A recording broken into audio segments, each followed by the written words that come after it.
bagay talagang kailangan sa iba aminin. Karamay, kahit sino man siya sa ating buhay ay siya lang ang makakaintindi sa'yo ng tunay. Magkaibigan tayo, gusto mo ba ng payo? Pag may problema ka, usapin mo kung mag-chat tayo. Pampalubag para mas sumaba ang kwentuhan at para mabawasan ang bigat ng kalooban. Kadalasan kung sinong pinagkakatiwalaan ay siya pa ang gumagawa ng bagay na hidwaan. Ako'y nahiwagaan, tumayo ako sa higaan at hinalat ko ang taong palagi kong patawaran. Paututan ng dila may pangotas sa lahat na may kayang magpagaang sa problema kong mabigat. Kasangga ang napakagaling magsalita, kaya wala kang matatago halata sa iyong mukha.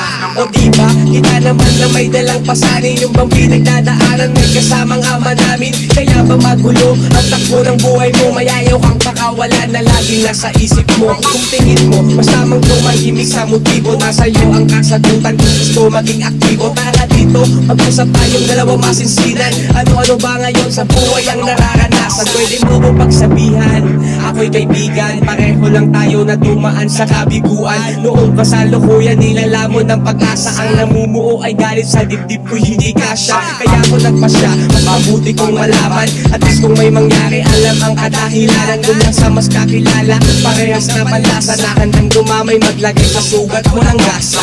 Ang sarap hindi ba na may mapagsabihan? Masasarap siguro kung kayo'y nagmamahalan, di away pati lambingan, puro lang kakulitan. Kaya mga problema dito ko nalilimutan. Ang ibig kong sabihin, mababaw di malalim. Wala akong pakialam kahit nasabihin sinungaling. Eh di wag mo kong gayahin kung hindi trip ng iyong tenga. Ang akin lang naman, wag mong suluhin ang problema. May karamay ka nandito, kami sa iyong paligid. Kung gustong palawakin ang iyong utak na kumitid, handa kong gampanan, tanggap mo ba akong kaibigan? Kung gusto mo ng opinion ko, pwede kitang bahagian. Mahirap pag-isipan, mag-isa wag kang subukan. Pasukli ng gulo, nakaka-stress yan sa bunbunan.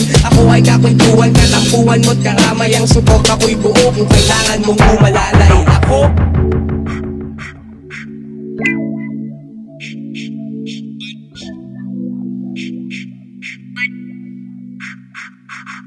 Bye.